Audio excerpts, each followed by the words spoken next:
Olá, hoje vamos falar de um assunto que é pouco falado e que é muito necessário.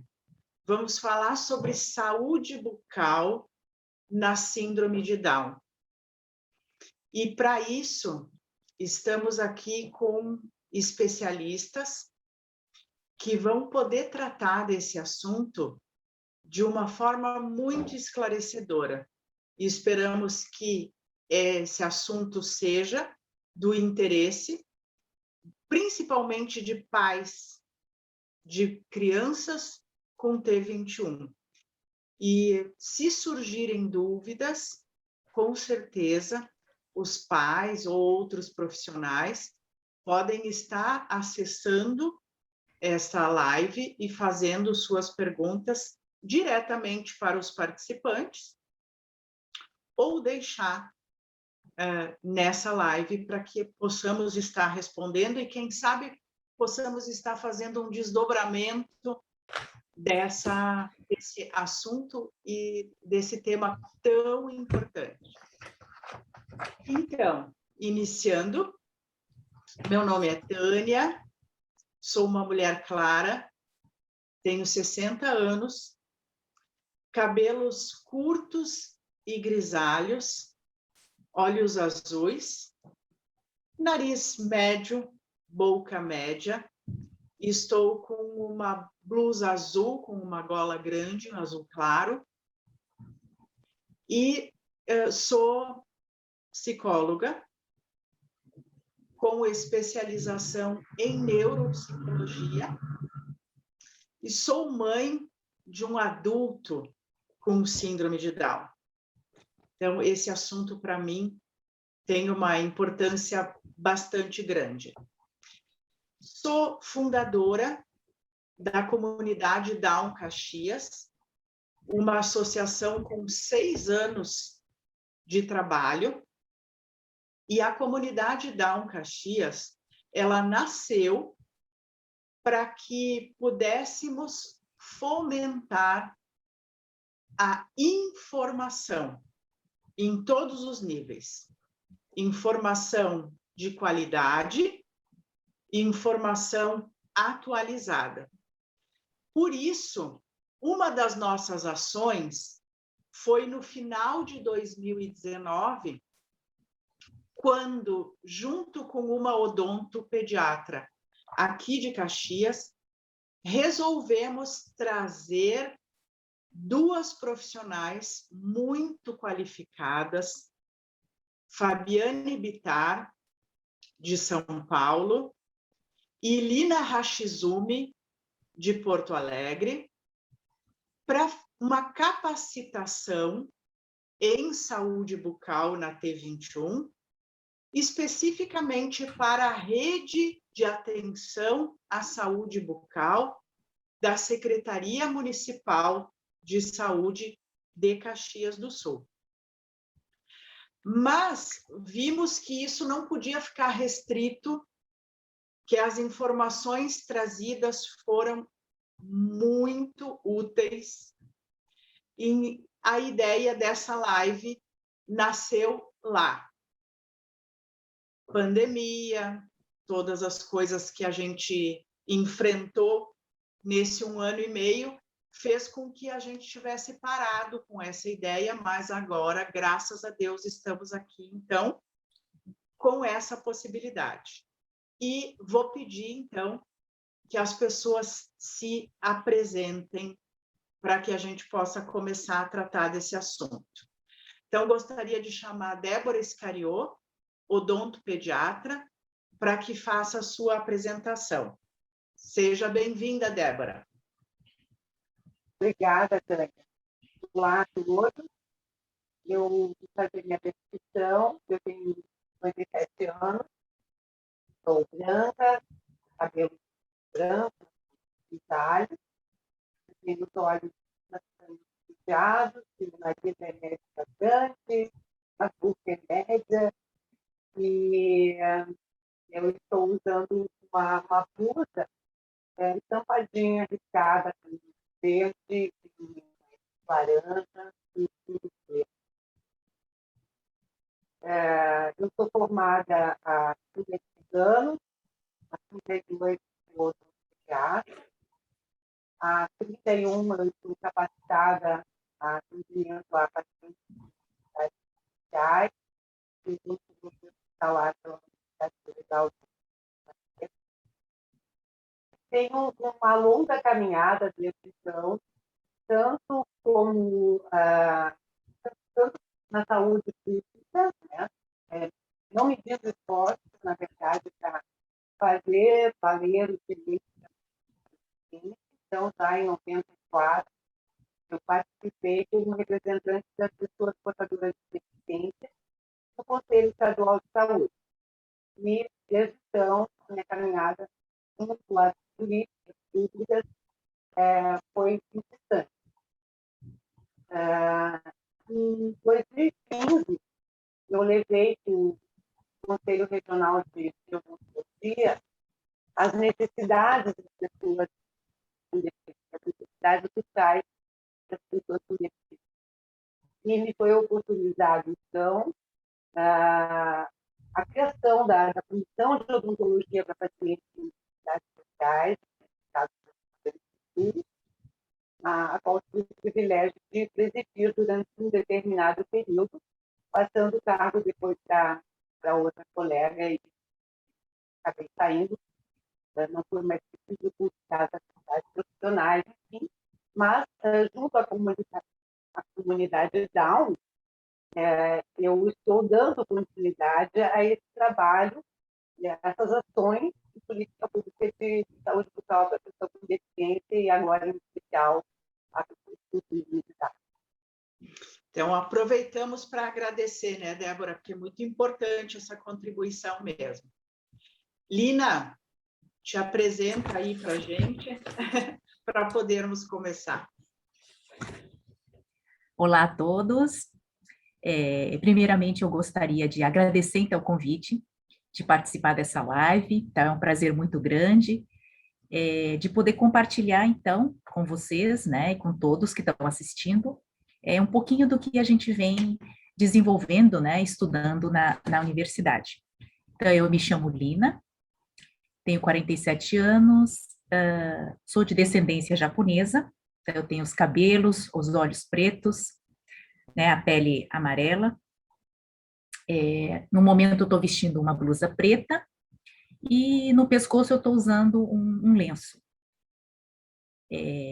Bom, eu sou professora titular da Faculdade de Odontologia da Universidade Federal do Rio Grande do Sul, localizada, né, em Porto Alegre, no Rio Grande do Sul, e há mais de 10 anos venho estudando o tema saúde bucal, né, em pessoas com síndrome de Down. E na live de hoje eu gostaria de compartilhar, então, um pouco dos resultados, né, do que a gente vem estudando com vocês. A gente é que agradece, né, porque profissionais que se especializam nessa área só nos trazem alegrias, né? A gente precisa muito unir essa rede. E vou aproveitar para também fazer um agradecimento, né, Lina, não só para ti, por essa disponibilidade toda, mas um agradecimento à Semeares, que é uma startup de impacto social e que está não só nos disponibilizando compartilhar essa live com mais qualidade, mas também com tradução em Libras. Então, gostaria que a Kellen, que está aqui fazendo esse trabalho perfeito, porque estamos na semana, iniciando a semana da pessoa com deficiência, então faz todo sentido nós fazermos essa live com acessibilidade. Kellen, muito obrigada, estenda esse agradecimento, né, a todo o pessoal das Semeares, a gente gostaria que tu também te apresentasse.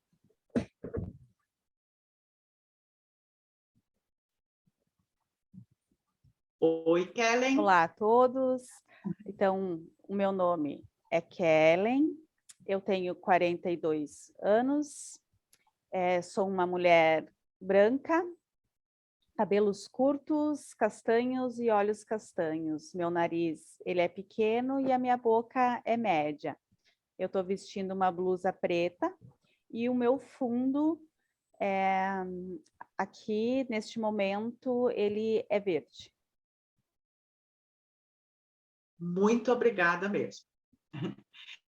E vou aproveitar, antes da gente iniciar, para falar que nós estamos participando da Semana da Pessoa com Deficiência e tínhamos noticiado Fabiane Bittar, de São Paulo, também participaria conosco dessa live, mas a Fabiane teve problemas de saúde na família e está acompanhando essa questão de saúde, então não pode estar conosco aqui.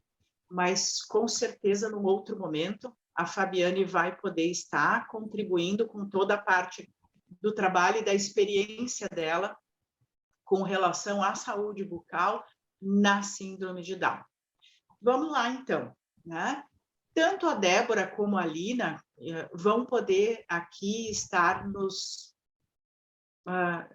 trazendo questões realmente muito importantes, questões que eu faço questão de dizer que os pais precisam estar muito atentos, e no decorrer dessa conversa eles vão se dar conta por que a gente precisa estar tão atento.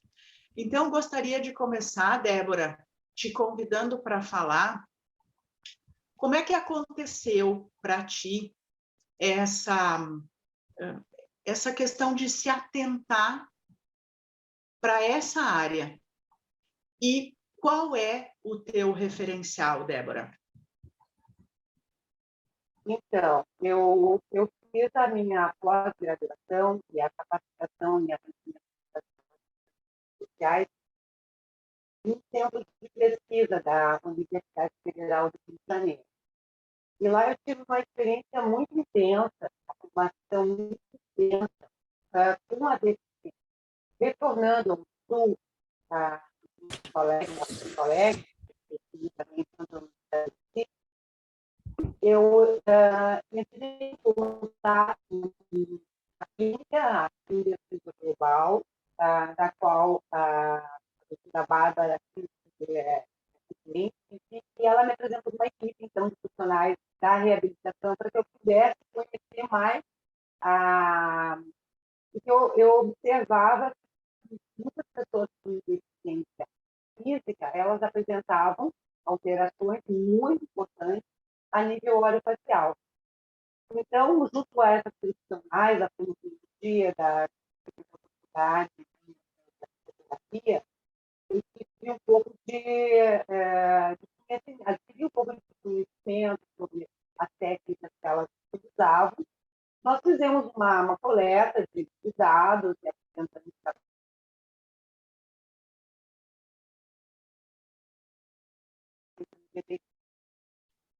a partir daí, eu dei sequência aos estudos, algumas publicações feministas, sobre reabilitação de Down, dos aparelhos pré-fabricados, silicone, o adjuvante da terapia hematológica, fitoterápica, sempre almejando atender às necessidades das pessoas deficientes.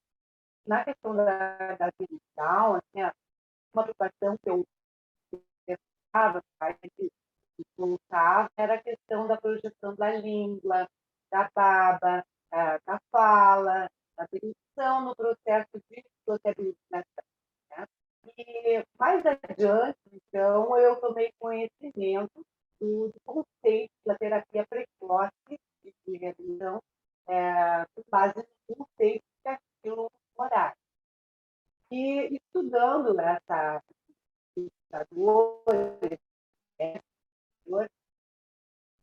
eu tomei conhecimento que ele, antes de criar os conceitos culturais, de introduzir a reabilitação social de forma integrada pelas terapias, ele passou alguns anos junto a tribos aborígenes na América Latina, e ele pôde observar o desenvolvimento de defesa de crianças.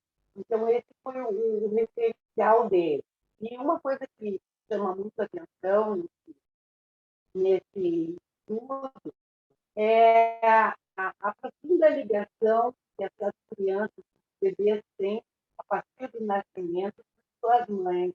Ele observava, então, a técnica que elas utilizavam para sustentar a criança durante a amamentação, sempre apoiando a criança também na região dos pés, e ele acredita, ele provou isso depois, não só ele, também, que a sensação podal do estresse, ela está diretamente relacionada às funções orofaciais, né? A criança ganha força, mais felicidade.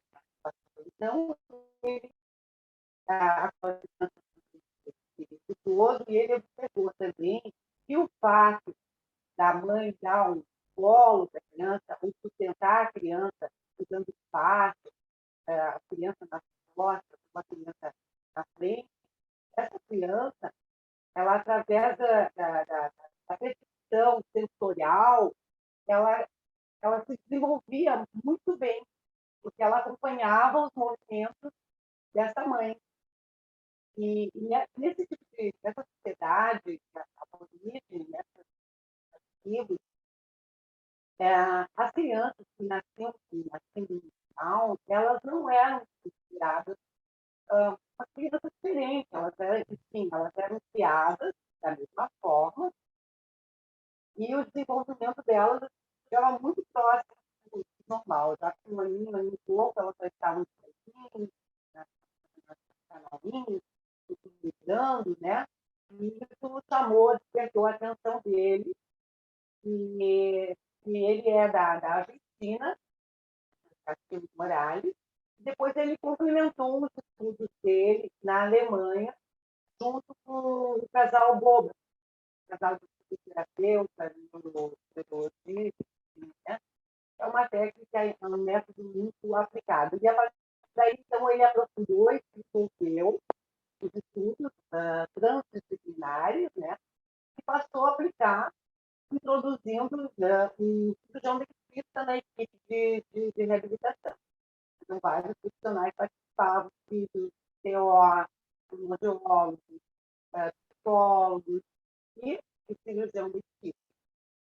E qual era a preocupação dele em relação à deficiência física associada a quadros de hipotonia ou plasia muscular?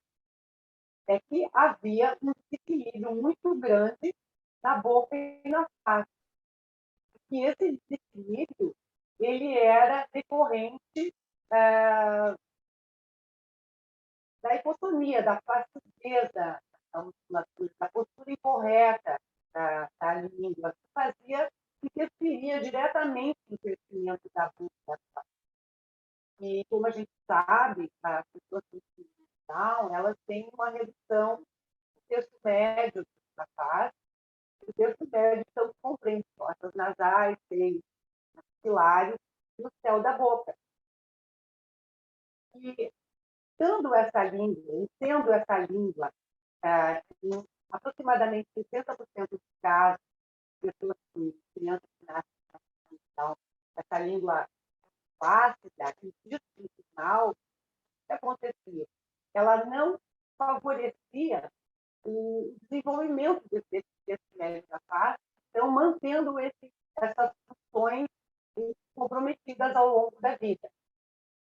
E, aprofundando mais ainda em estudos, trabalhos, ele entendeu que a colocação de uma plaquinha no papel da boca, um recurso de para posicionamento da língua, fazia com que a criança, automaticamente, no momento da colocação da placa, ela sentia a placa na boca e elevava a linguinha. A língua se insere nessa região nós temos aqui esse opioide. E com esse trabalho da placa palatina óleo, e esse reforço muscular, esse funcionamento, esse preparo da musculatura da língua e também o estímulo da musculatura das bochechas do lado, essa criança conseguia posicionar corretamente a língua, fazer o selamento dos lábios, respirar pelo nariz, normalizando assim, juntamente com as terapias, ou equilibrando assim, as principais funções da boca e da face, né? Que são a função, a dicção, a fala e, posteriormente, a mastigação. Débora, deixa só eu fazer um parêntese aqui, porque era isso que eu estava querendo chamar a atenção, né? A gente não pensa nessa série de coisas que a simples correção da posição da língua na boca pode acarretar, ou pode trazer, né, para a questão postural, para a questão muscular. Tudo isso, os pais, leigamente, não têm a menor ideia do quanto essas coisas podem trazer benefícios pequenos, que seriam pequenos detalhes para a gente, né? Podem trazer tantos benefícios.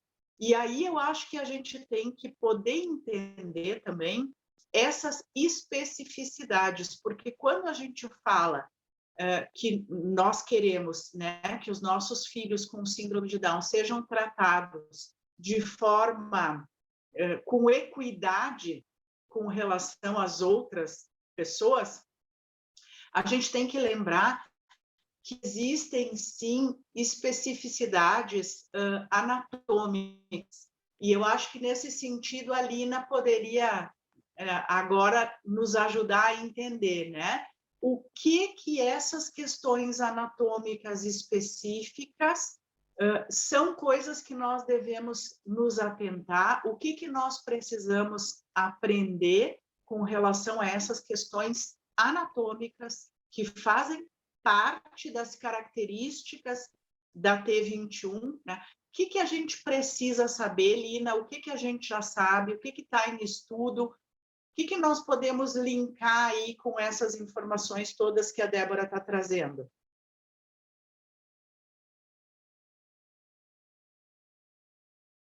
Bom, Tânia, muito bem colocado, né? E a Débora também colocou, né, questões bem importantes em relação à boca, né, a cavidade bucal, todo o seu sistema, né, que forma, então, esse sistema estomatognático que a gente chama, que são todos esses elementos, né, que fazem parte da cavidade bucal e da face também, e dizer que a saúde bucal, ela está integrada à saúde geral, por isso que a gente tem todas essas repercussões, né, de intervenções que são feitas na cavidade bucal, para que a gente tenha, então, uma melhora no estado geral do indivíduo, né? E não diferente também, né, nas pessoas com síndrome de Down. Então, como a Tânia, né, levantou essa questão das especificidades, né, das diferenças anatômicas, então, o que os estudos têm mostrado, né? Os estudos sobre saúde bucal em pessoas com síndrome de Down têm mostrado que existem algumas manifestações, tanto da cavidade bucal como dentárias, que podem ser encontrados em indivíduos com síndrome de Down.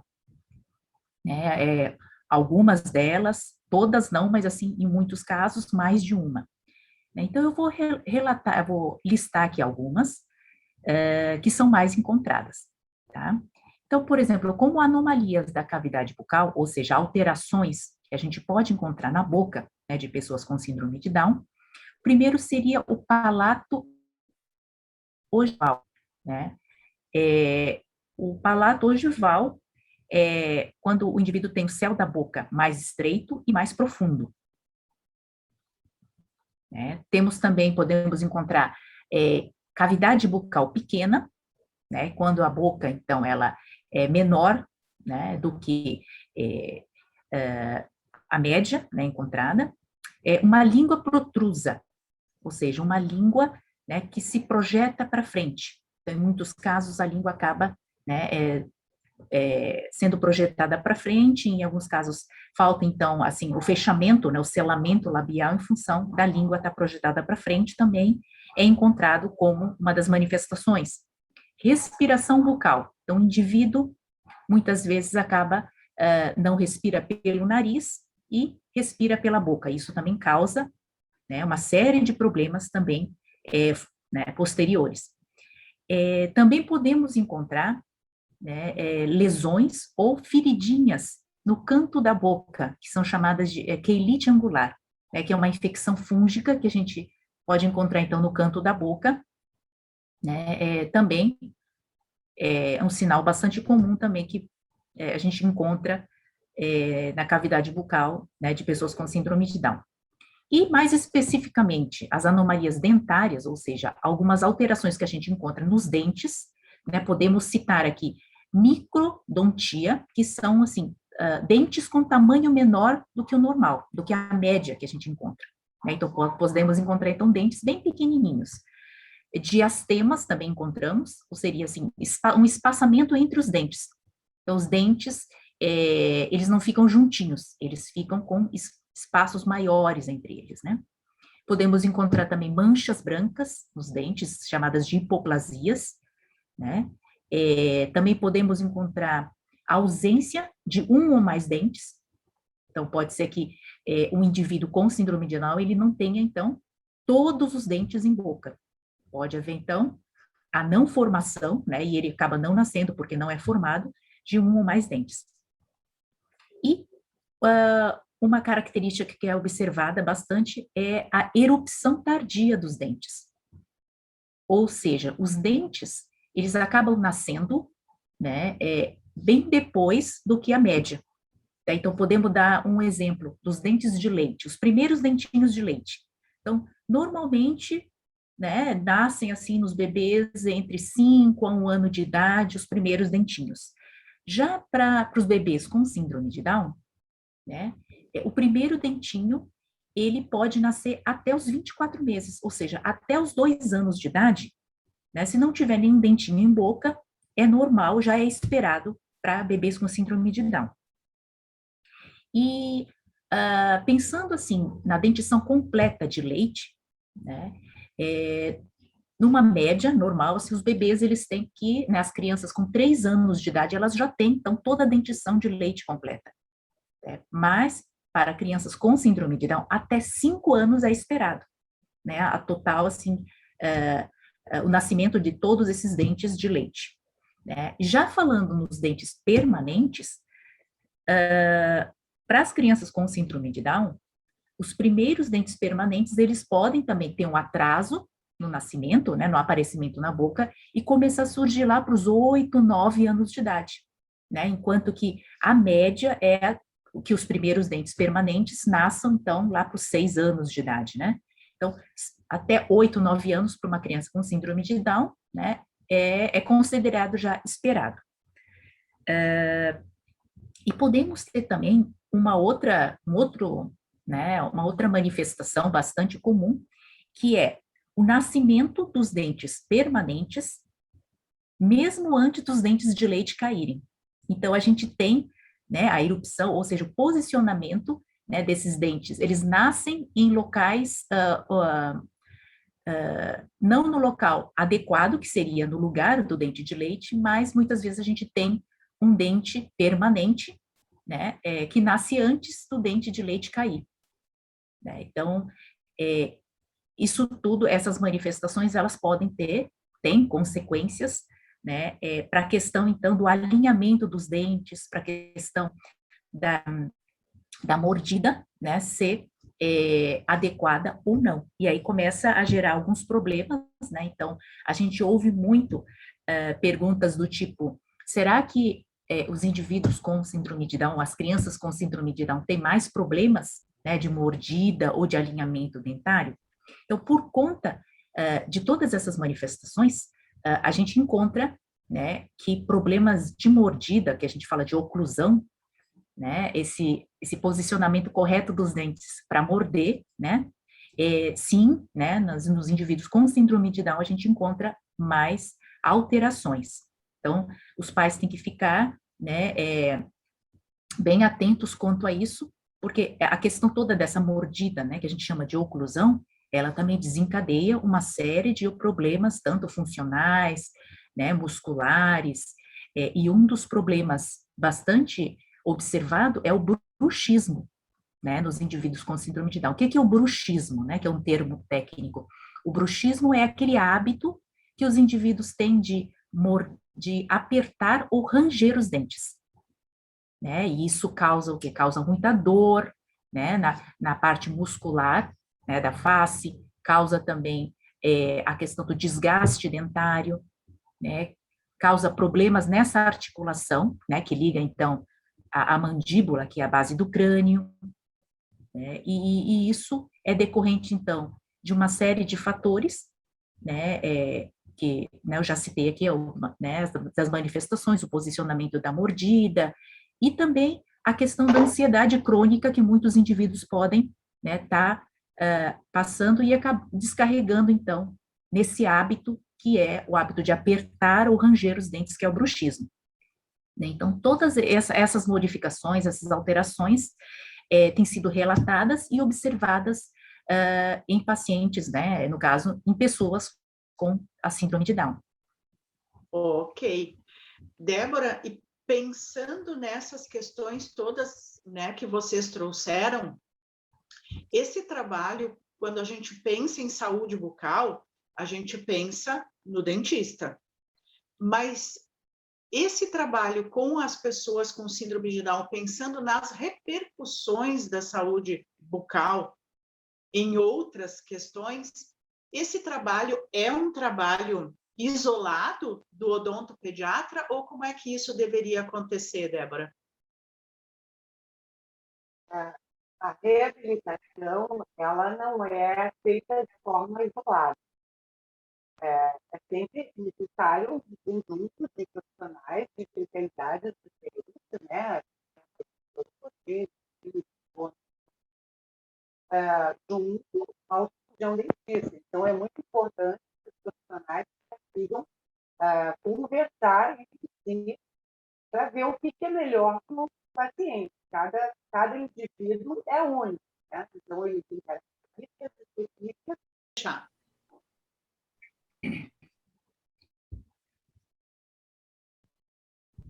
Então, pensando nessas informações todas que vocês estão trazendo com relação à saúde bucal de uma forma precoce, uma atenção precoce, todo esse trabalho e a repercussão que esse trabalho pode ter é um trabalho isolado do dentista ou seria necessário um trabalho em rede, Débora? Todos os sistemas, o sistema estomatognático e os demais sistemas do corpo estão interligados. Então, é necessário um trabalho em conjunto, um trabalho a nível transdisciplinar, para que, né, seja beneficiado o desenvolvimento da boca e da face de forma equilibrada. Não é um trabalho isolado, mas é um trabalho individualizado. Então, transdisciplinar seria exatamente o que, Débora? Quando a gente fala em transdisciplinar, a gente está falando em que exatamente? A gente está falando em diálogo entre as disciplinas, entre as especialidades, entre as áreas, né, da reabilitação, nesse caso. Então, todo mundo teria que estar falando a mesma linguagem, ou usando o mesmo conceito, enfim, né? Devidamente informado. Então, tá. Lina, essa é a tua visão dentro dos estudos, né, com relação à saúde bucal para pessoas com síndrome de Down. Essa é a ideia mesmo? Esse trabalho em rede é que pode trazer maiores benefícios? Exatamente. Né? Só o cirurgião dentista, ele não vai poder também, né, trabalhar de forma integral. É claro que é necessário que seja um trabalho em equipe, né, multiprofissional, entre várias áreas, para a gente poder atingir um resultado, né, um resultado bom para aquele paciente, né, um resultado de forma integral. E a gente tem que contar bastante com o apoio, né, da família, né, dos pais, principalmente crianças, adolescentes, né, com síndrome de Down. E eu gostaria de trazer aqui alguns resultados, né, de estudos que a gente realizou nesses 10 anos, né, com problemas bucais, né, alguns problemas bucais bem prevalentes na população, que todo mundo já conhece, que é a cárie dentária e a doença periodontal, né.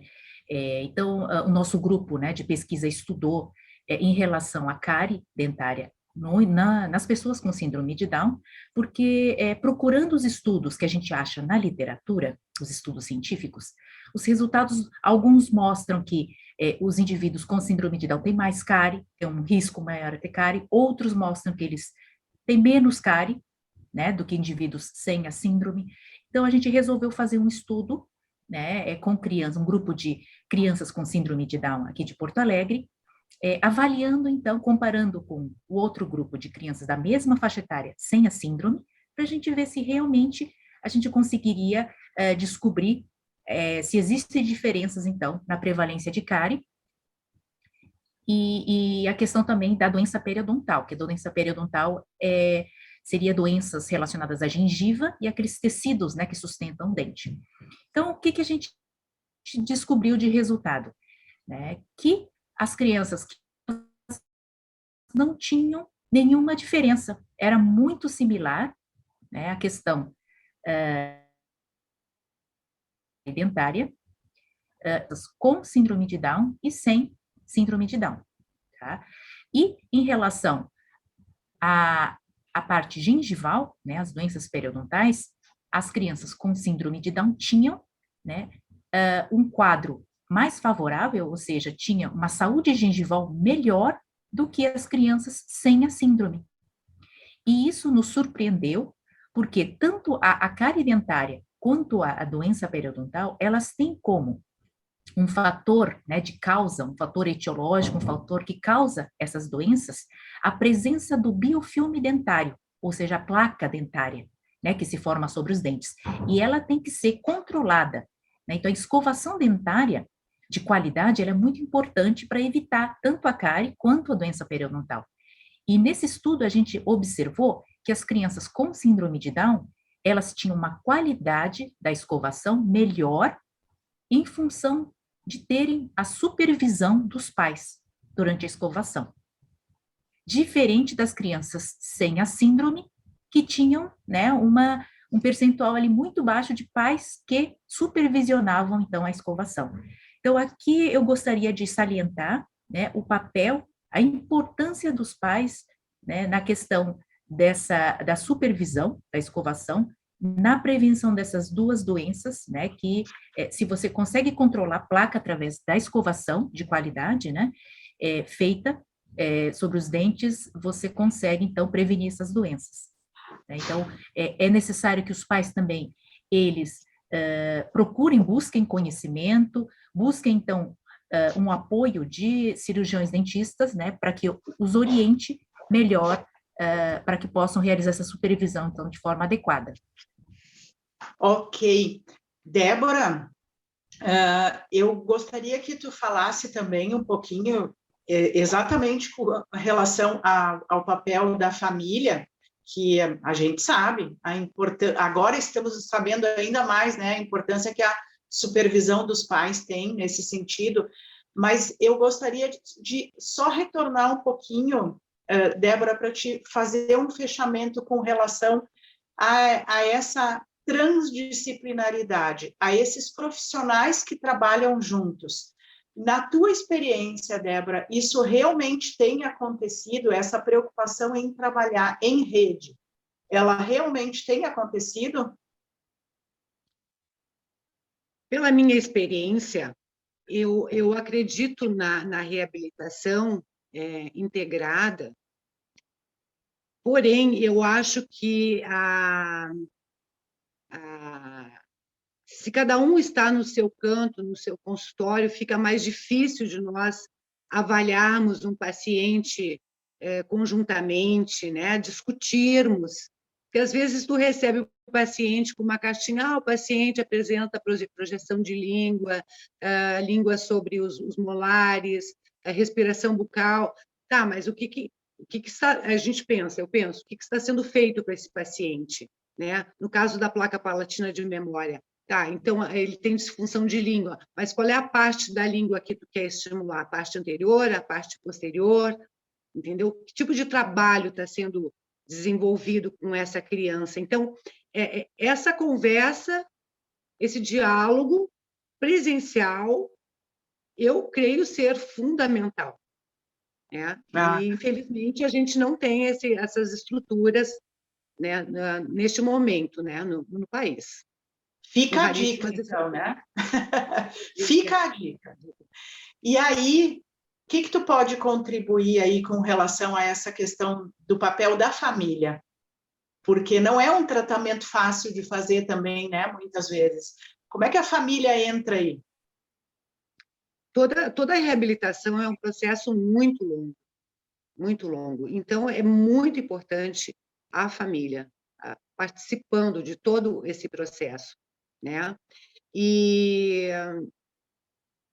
o que eu posso dizer é que, assim, o que o profissional na minha área, por exemplo, odontopediatra, a gente tem a percepção das dificuldades ou das resistências, muitas vezes, oriunda da família,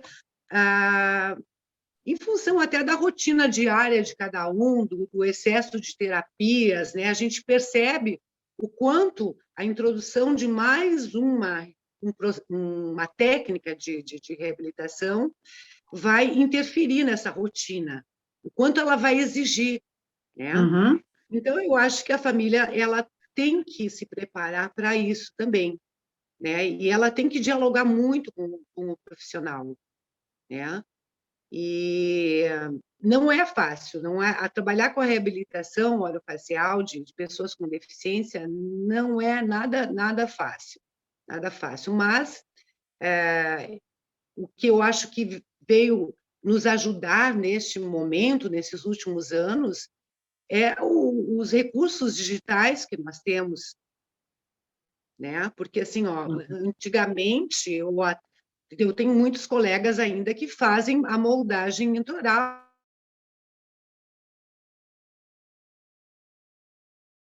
da dificuldade dos pais em enfrentarem esse momento, que não é um momento fácil, moldar um bebê com 2, 3 meses, né? Porque eles teriam que segurar o bebê, de moldagem, né?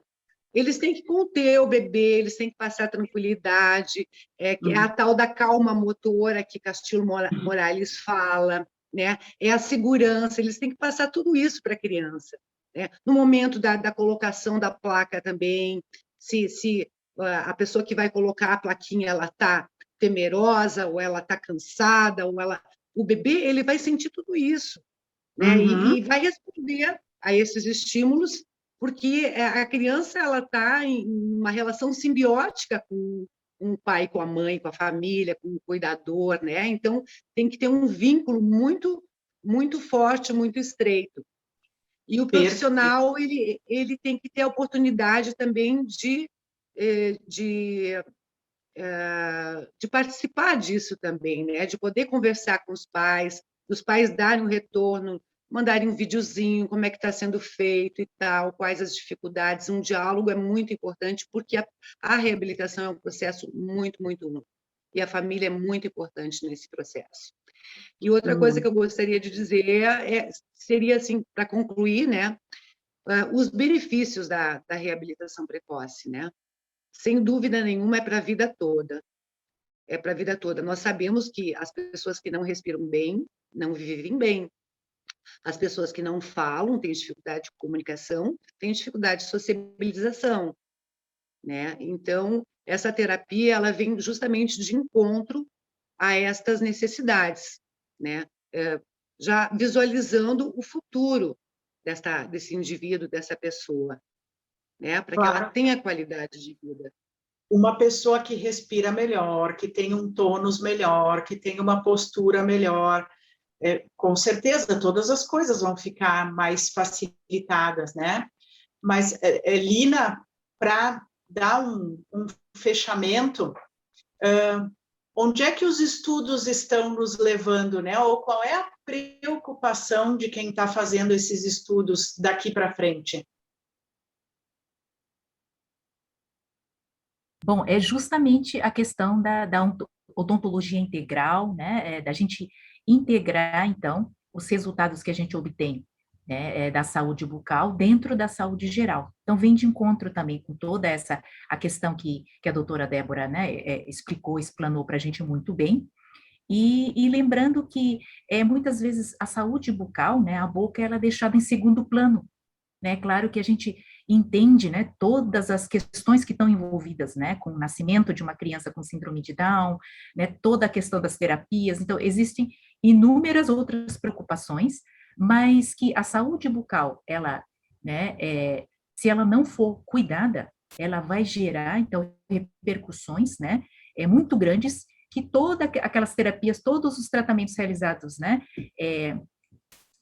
que estão sendo realizados, eles podem não vir obter sucesso em função, né, de repercussões que foram geradas de, por exemplo, infecções ou problemas, né, relacionados ao mau desenvolvimento, né, da questão orofacial, e que os pais devem ficar atentos a isso. Então, desde o nascimento, procurar, então, né, uma consultoria, um apoio de um profissional da área de odontologia.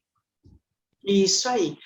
E, Débora, pensando em todos esses estudos, todo esse histórico de pesquisa, e na tecnologia que a gente tem agora, então, qual é o facilitador que a gente tem? Com relação à tecnologia especificamente, qual o facilitador que se tem agora no tratamento da questão da reabilitação oral?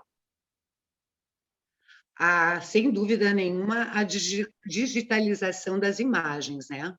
Usar o scanner para copiar os maxilares, o maxilar superior, no caso da técnica da plaquinha. Para não precisar fazer as medições assim. Facilitador. Claro que a gente tem que observar os recursos disponíveis, por exemplo, a ponta dos scanners, né? É diferente de um aparelho para outro, então a gente tem que ter esse cuidado, né? E tentar, pelo menos, a partir do 3º mês de vida, que a criança já tem a boquinha um pouquinho mais desenvolvida, quando não é um bebê precoce, né? Prematuro, precoce não prematuro, a gente pode tentar o escaneamento intrabucal. E isso facilita bastante esse processo de reabilitação, já que a técnica exige mudanças de aparelho ao longo do ano. A cada 3, 4 meses temos que mudar o aparelhinho, porque a criança está em fase de crescimento, de desenvolvimento, né? Esse aparelhinho precisa ser trocado, essa terapia precisa ser continuada. Ok. Então, acho que a gente deu uma ideia da importância que isso tem e espero que eu possa conversar com vocês novamente, com outros profissionais, para a gente continuar dando essa visão da grande importância mesmo que a saúde bucal tem, especificamente falando, né, da síndrome de Down. E gostaria de agradecer imensamente a disponibilidade de vocês sempre, né? Não é a primeira live, mas não é a primeira vez que vocês estão com essa disponibilidade. Então, gostaria que vocês se despedissem, se tiver mais alguma coisa que vocês achem importante dizer, façam agora. Eu também gostaria de agradecer a oportunidade, Tânia, a doutora Lina, muito obrigada. Nós nos conhecemos desde os trabalhos no Conselho Regional de Odontologia, né, na Comissão de Odontologia para Pacientes Especiais, uma pessoa muito capacitada. Eu lamento a doutora Fábio Bittar não ter podido participar neste momento, né? Mas eu sou muito grata a ela também pela disponibilidade e vamos em frente, né? Vamos Com cuidar das certeza. políticas públicas também, né? E instrumentalizar isso para que essas informações sejam acessíveis, de fato, a todos, né? Muito Muito obrigada bem. a Kellen, ao Instituto Semeares. Semeares, desculpa. Obrigada a todos. Até breve, se Deus quiser. Lina?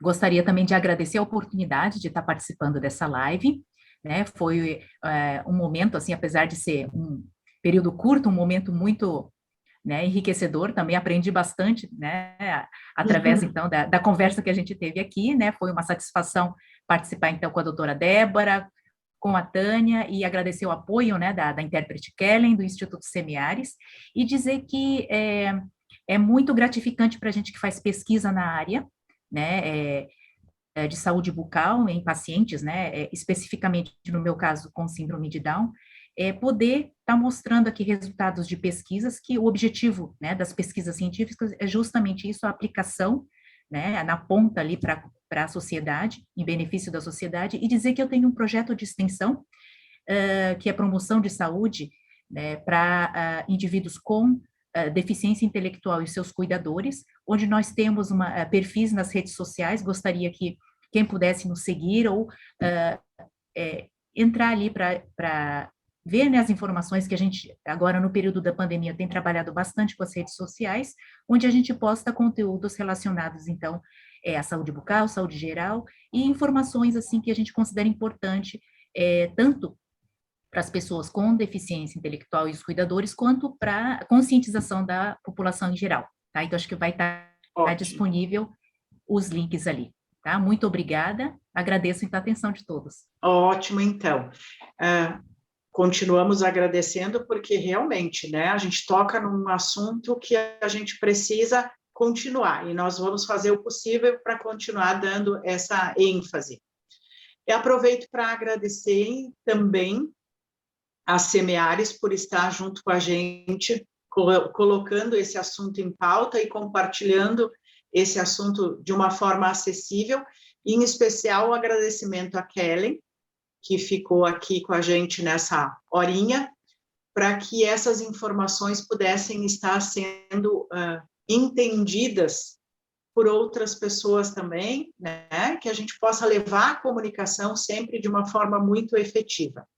Muito obrigada a todos que acompanharam e aguardamos dúvidas, se tiverem, podem encaminhar, e aguardamos também vocês nas próximas oportunidades. Um grande abraço.